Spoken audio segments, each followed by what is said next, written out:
You're going to start to ask yourself, can I be in a relationship with someone who is exactly as they are and not willing to lean into life and grow?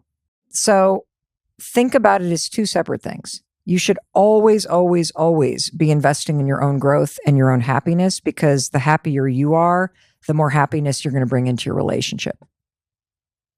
But there may come a time where you start to question whether or not you're compatible. And that's a completely different thing. I struggle with that because that does not actually, I don't see a difference between that and compatibility.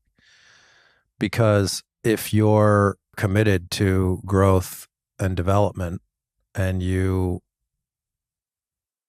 demonstrate that through your own actions, and you have the experience that your partner is not inspired by his or her own growth or development, and your actions are not rubbing off on that person, that points to a lack of compatibility.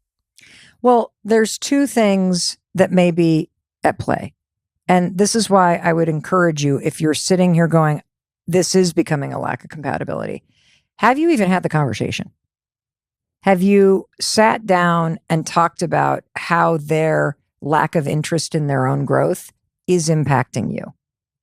And if you haven't had the conversation, you need to. And you need to come at it from how it impacts you emotionally, how it makes you feel like you're not being supported, how you may be worried about them. The second thing I want you to understand is that when a person in a relationship starts to change and grow, it is extraordinarily confronting and scary to their partner. And I want to share a personal story from our relationship that will really illustrate the reason why you have to have a conversation about what is really going on in terms of how your partner is perceiving all of your growth and change. So a couple years ago, you decided, Chris, that you were going to just stop drinking.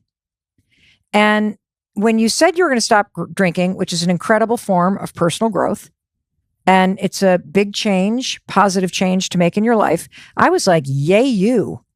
Go be better. I love that for you. You are drinking too much. You're exactly right. And you never, ever shamed me or made a request of me to stop drinking. You chose to do that for your growth.